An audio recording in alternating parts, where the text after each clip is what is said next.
그리고 최근에 그 원자재 이야기로 좀 넘어갈까요? 예.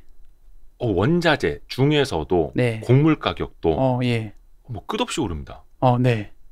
옥수수, 밀, 막 이런 것들 좀 계속 올랐죠. 네. 밀, 뭐 콩. 예. 특히 오늘 이제 저도 아까 사실은 좀 늦게 왔다고 혼났는데 우리 편집장님한테 주문 넣다가 늦이. 예, 좀 주문 갑자기 넣다가 또 가격이 계속 이렇게 올라가가지고 대두라 그러죠. 소이빈 이런 거. 대두. 네, 대두. 대두. 근데 그거를 그렇죠. 근데 전문용어로 콩이죠. 네, 콩. 네. 이게 대두라는 단어를 쓰기도 하고 콩을 쓰는데 왜 그 두 단어를 공병하는지는 모르겠는데 왜 그러니까 둘 다 쓰는지는 저도 사실 모르겠어요. 뭐 대두박이라고 얘기하는 사람도 있고 물론 이제 종목은 다릅니다. 대두하고 대두박은. 근데 대두박은 그저 껍질 깐 콩. 네. 그래서 옛날에 막 대두박 이러면 그게 뭔 말이지 막. 그래서 실제로 거래할 때 들어가면 소이빈 있고 소이빈 뭐 오일도 있고 소이빈 뭐도 있고 그래요. 그래서 소이빈 밀, 그죠 대두박 그 차이가 이렇게 다 있어서 사실 기관도 헷갈릴 정도로 많아요. 근데 이제 어쨌든 중요한 거는 가격이 대두 오르고 있다. 가격이 확 오른다. 그리고 이제 옥수수 가격도 확 오른다. 오르고 있더라 현재. 왜 그러냐? 결국 그런 것들은 이제 아까 얘기한 뭐 우크라이나부터 시작해가지고 밀, 천연가스 가격 연휴 때 설 연휴 때 뭐 하루에 10% 오르고 8% 내리고 난리도 아니었죠. 가스 가격도 변동폭이 엄청 커졌죠. 네, 그런 거 이제 볼 수 있는 거죠. 일단은 국제 그런 원자재 가격들, 뭐 유가라든지 이런 거 빼고 특히 곡물, 이런 쪽이 좀 많이 오르고 있는 그 이유는 뭐 어떻게? 제가 이제 뭐 뉴스도 찾아보고 그다음에 실제로 제가 이제 분석할 때 보던 것들도 보고 이렇게 많이 봤더니 크게 5가지 얘기를 시장에서는 하긴 하더라고요. 그래서 첫 번째는 이제 글로벌 공급 동향. 이게 공급. 그러니까 이게 결국은 나라들이 결국은 이 농산물을 생산해내는 건데 나라별로 이 재배 면적 차이가 들쭉날쭉한 게 되게 크더라고요. 아하. 네, 그래서 뭐 막 1년 전에 20% 줄었다가 작년에 20% 늘렸다가 막 이런 식으로 왔다 갔다 해요. 그러니까 결국은 생산량의 차이가 들쭉날쭉해지잖아요. 그런 문제. 그래서 공급 동향을 이제 얘기를 하면 뭐 미국의 저 농무부의 WASD 전 세계 농산물 수급 전망 보고서 이런 거 나오거든요. 그런 거 보면 이제 막 한 달 한 번씩 나오니까 이제 한 달 동안의 수급이 어떻게 되는지 뭐 전망 자료도 나오고 숫자도 나오는데 거기서 이제 쇼티지가 나는 거죠. 부족하다 이렇게 나오면 이제 가격이 전반적으로 올라요. 두 번째는 날씨. 그렇죠. 그래서 이제 우리가 농담 아니고 실제로 저는 그거 본 적 했으니까 위성 사진 보면서 매매한다고 얘기하죠. 그 곡물 메이저들이. 이상기후 현상. 이상기후 현상. 라니냐. 근데 라니냐가 세져가지고 지금 뭐 저 미국 일리노이에서 옥수수 많이 키우고 그러는데 뭐 불나고 남쪽에서는 뭐 가뭄 나고 막 난리가 났다. 뭐 그런 거 이제 나오는 기후 변화가 있고 에너지 가격도 영향을 좀 준다고 해요. 그래서 이제 뭐 이거를 어떻게 키울 때 그렇죠. 기본적으로 쓰느냐. 그런 문제. 뭐 일례로 얘기하면 저희가 이제 아주 어렸을 때 저희 나라 제주도에서 우리나라 제주도에서 그 바나나 키운 거 기억하시죠? 우리 어렸을 때 바나나 엄청 비쌌잖아요. 왜 비쌀까요? 다 수입하기 전이죠. 그때는. 수입하기 전이었나요? 그때는 바나나를 키우려고 그 제주도에 있는 비닐하우스에서 기름을 태웠어요. 벙커 CU를 난방으로. 난방으로 따뜻하게 만들어서 바나나를 키워내는 거죠. 그러니까 바나나 값이 뭐 쌀 수가 있겠나요? 근데 이제 필리핀만 가도 원래 뜨끈뜨끈한 나라잖아요. 그렇죠. 거기서 수입을 딱 시작하니까 이거 다 죽어버리고. 근데 중요한 건 그 죽어버리기 전에는 그냥 이렇게 커터를 두거나 생산을 하면 아무래도 에너지 가격 영향을 받죠. 그래서 그리고 이제 또 에너지 가격 그건 이제 옛날의 이코노믹스고 요즘의 이코노믹스는 뭐 대체 원유 있죠.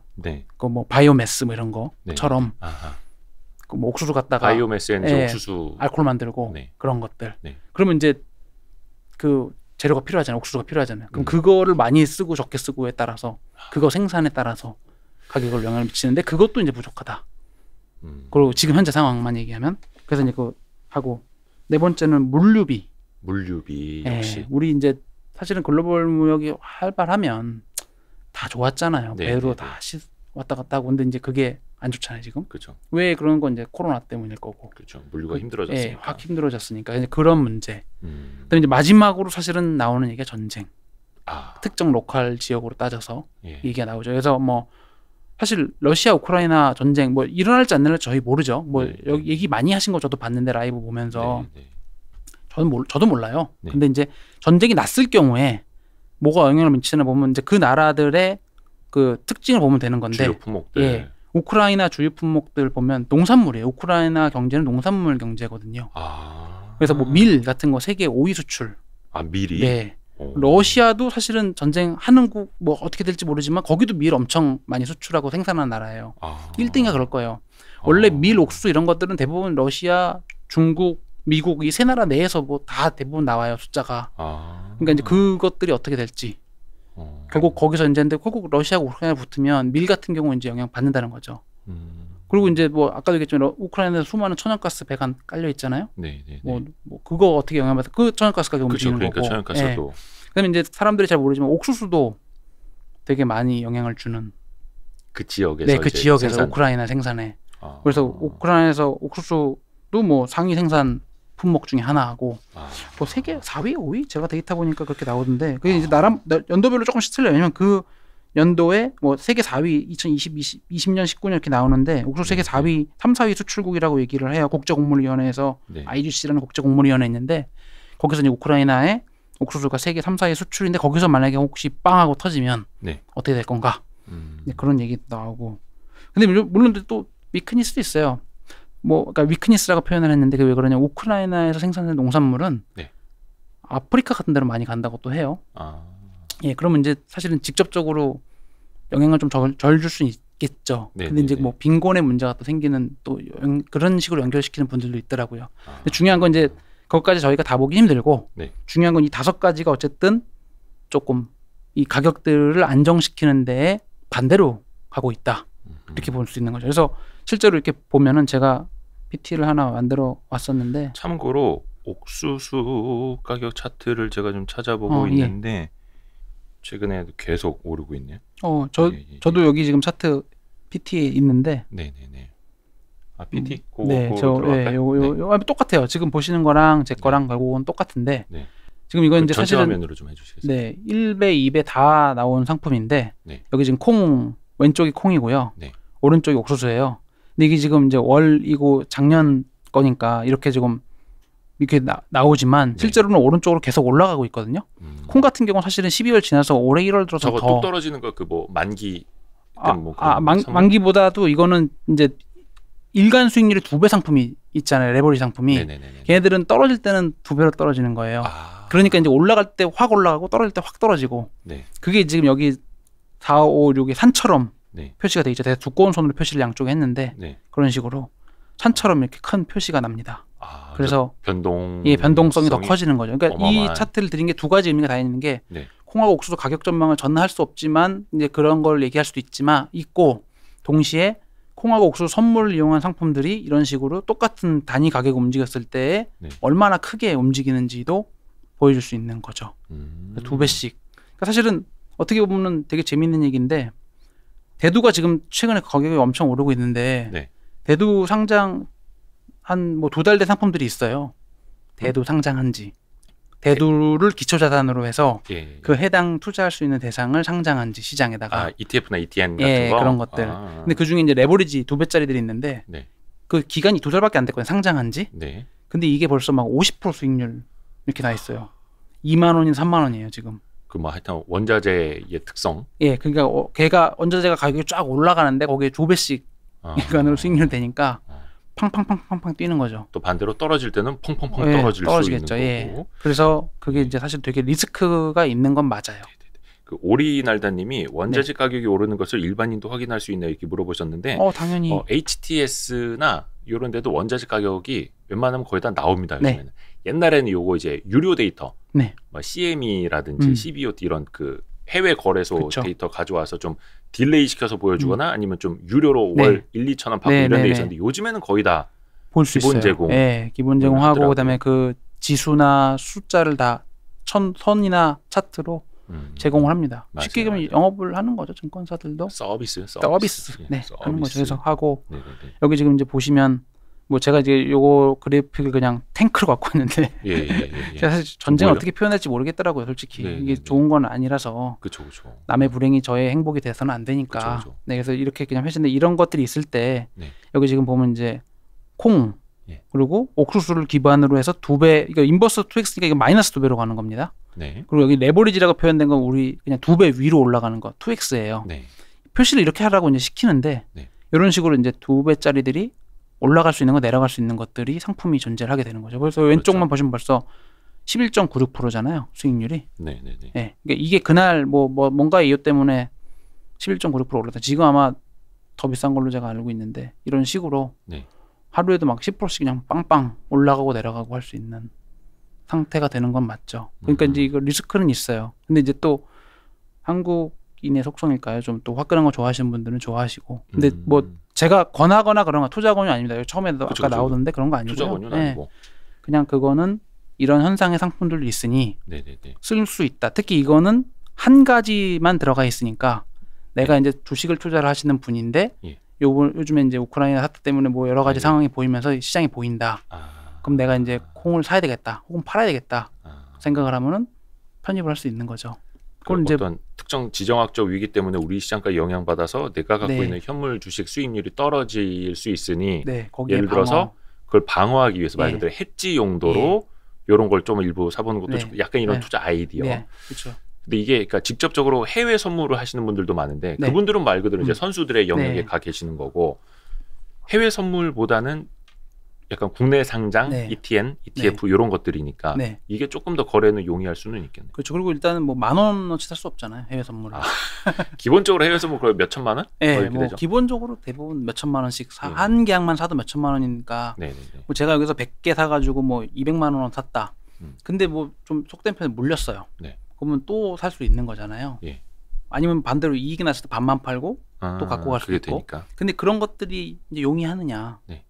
선물은 사실상 해외 선물은 구찌가 그만큼 커야 되는 거예요. 자기 투자 금액이. 물론 이제 레버리지 효과도 크긴 합니다만. 네, 그러니까 이제 그건 너무 레버리지도 크고 그 다음에 이제 구찌도 크니까 조금 위험 관리를 더 잘하는 분들이 해야 되는 부분인 거고. 그렇지 않으면 수수료를 조금 주더라도 차라리 뭐 1, 2만 원짜리로 거래되는 것들이 조금 더 안전하게 할 수 있는 거. 뭐 어차피 10개 사면 뭐 2만 원 10개 사면 20만 원이니까. 그리고 좀 특이한 상품들. 알아두면 좋을 상품들 있으면 좀 알려주세요. 예를 들어서 뭐 지금 이제 아까 우크라이나 얘기다 좀 많이 했는데 우크라이나에서 가려면 아까 천연가스 얘기했고 밀 얘기했고 콩, 옥수수 얘기했잖아요. 그럼 그런 상품들이 있을 거고요. 탄배권, 탄소 배출권. 그 줄여서 탄배권이라고 하나요? 예, 보통 이게 설명을 탄배권이라고 얘기합니다. 탄배권 그러는데 거의 MZ 세대도 아니신데 탄소 배출권. 탄소 요즘 배출권. 탄소 배출권도 계속 오르더라고요. 예, 여기 지금 아무래도 환경 이슈랑 계속 연관이 되는 거니까. ESG랑 연결이 돼가지고 그런데 여기 지금 보면은 제가 이제 차트 하나만 딱 해놨는데 우리 거래소에 있는 탄소 배출권 톤당 거래 가격인데요. 이게 조금 누웠어요. 그러니까 누웠다는 게 뭐냐면 조금 덜 오른 것처럼 보여지는 것처럼 지금 그래프가 되어 있는데 실제로 여기 지금 보면 뭐 작년 하반기에 한 뭐 15,000원 이렇게 됐는데 게 거의 3만 원이 넘어버렸으니까 2배가 그냥 넘게 반년 만에 빵빵빵빵 탄배권 가격이 많이 뛰었죠. 그러니까 이런 것들을 보면은 결과적으로 여기 밑에 보면 탄소 배출권 시장 현황도 지금 나와 있는데 뭐 2015년에 뭐 139억이었던 게 2020년에 6,200억 뭐 펑펑펑펑 커지는 거죠. 거래 가격이요? 네, 일평 거래량을 기준으로 한 거래 대금입니다. 그래서 어쨌든 우상향을 쫙 하고 있는 그런 것들. 그게 가격이 오르기니까 우상향하는 것도 있겠지만 그만큼 이제 제도를 정비하고 그 제도에 맞춰서 거래를 해야 되는 이슈가 있는 사람들은 하는 거죠. 그래서 이런 것들에 뭐 ETF도 있고 ETN도 있습니다. 이건 참고로 얘기하면. 그래서 그런 것들도 이제 상품으로. 탄소 배출권. 탄소 배출권. 탄소 배출권은 사실은 종류가 제가 알기로 2개가 있어요. 그래서 유럽의 탄소 배출권이 제일 시장이 크고요. 그렇죠. 그다음에 이제 미국의 탄소 배출권 가면은 이제 뭐 유럽 거하고 섞어서 있는 것도 있고 그런 것도 있고 우리나라도 탄소 배출권 시장을 최근에 이제 만들었죠. 만들어서 활성화시키려고 노력을 하고 있죠. 그거는 누가 거래하는 거예요? 그거 거의 기관들이나 지금은 제가 알기로 선별적으로 증권사들 선정해가지고 이제 탄배권 거래를 하게 해주는데 그거 점점 늘려서 이번에 더 늘어난 것 같더라고요. 근데 그거는 직접적으로 개인들이 탄소 배출권을 거래하는 건 아니고 거래하는 건 아니고 그거 ETF나 ETN을 이렇게 우회적으로 돌아서 거래하는 거죠. 왜냐면 아직은 참여자가 탄소 배출권을 실제로 만드는 회사나 뭐 생산 줄이고 늘리고 하는 그 탄배권 가진 회사들하고 특정 지정 LP들만 있는 걸로 알고 있어요. 그러니까 이제 아직은 진입에 일반적인 투자들은 제약이 좀 있는 거죠. 근데 그거를 그러니까 우회적으로 투자하려면 어떻게 해야 되냐? 그럼 ETF나 ETN 살 수 있다. 그럼 이제 사가지고 하는 거죠. 하나금융투자에서도 이거 탄소 배출권 ETN이 없습니다. 나오나요? 그럼 어디 또 준비하고 계시고? 뭐 준비를 해야 되는데 네. 저희는 사실 솔직히 호발 주자인 것 같아요. 네, 그래서 그렇죠. 호발 주자가 이제 하려면 선발 주자 열심히 쫓아가는 방법밖에 없는데 네. 그 시간이 좀 필요한 거는 맞아요. 내력이라는 게 쌓여야 되는 거고 그 내력을 쌓이는 과정을 이제 하고 있는 중입니다. 그리고 지금은 옥수수, 콩, 네, 뭐 그런 거 있는 것 같아요. 옥수수, 콩, BBIG K-뉴딜, K-뉴딜, 레버리지. 레버리지까지. 그러니까 2배짜리 K-뉴딜. 저희가 그건 제일 처음 만들었어요. 업계 시장에서. 그 BBIG K-뉴딜은 이제 그 만들어진 지 꽤 됐는데. 예. 그 레버리지는 K-뉴딜의 레버리지 저희가 제일 먼저 했습니다. 예. 그러니까 앞에가 하나로 시작을 하죠. 네. 하나 이렇게. 왜 그러냐면 사실 K-뉴딜, BBIG K-뉴딜 자체는 미래에셋이 잘 만든 지수예요. 네. 근데 이제 그거를 1배로 이제 많이 해서 뭐 대통령도 투자를 전에 했다고 저는 들었는데 확실하게 모르겠고 지금은 근데 이제 그런 얘기도 들었는데 그 후에 이제 레버리지 나오는 건 어쨌든 투자자들의 선택이 부분인데 이제 그 선택을 저희는 넓혀줬다는 개념으로 이제 레버리지를 갖고 있는 거고 그다음에 또 타이거도 그 후에 레버리지 나왔어요. 그 BBI K-뉴딜에 대해서 그래서 이제 뭐 있는 거죠. 2배짜리도 있고 1배짜리도 있고 네 그렇게 지금 되어 있고요. 저희는 이제 뭐 콩, 옥수수 그다음에 이제 뭐 구리 있습니다. 구리도 있어요. 네, 구리 있어요. 왜냐면 이게 이제 결국은 아까도 이제 구리는 산업 분석이잖아요. 제일 핵심이기도 하죠. 그러니까 경기가 다시 정상적으로 돼서 산업이 활성화되면은 구리도 거래가 좀 잘 될 거다라고 생각을 해서 구리도 갖고 있습니다. 뭐 마찬가지로 구리도 2배짜리 있고 마이너스 2배짜리 있고요. 그러네요. 네, 구리도 있고 그렇게 이제 저희들은 라인업을 갖고 있죠. 하나 레버리지 구리 선물 ETN, 하나 인버스 2X 구리 선물 ETN 이렇게도 있고. 예. 그리고 뭐 KLX 300도 지수로는 있습니다. 그래서 여기 지금 보면 뭐 70002인데 뭐 하나 KLX 300 ETN 이런 것도 있고. 저는 이제 그 거래소 300개 지수, 그래서 그 코스피랑 지수. 코스닥 섞은 짬뽕이 되어 있는 300개의 상대적인 우량주, 그거를 이제 추종하는 거고. 그렇죠.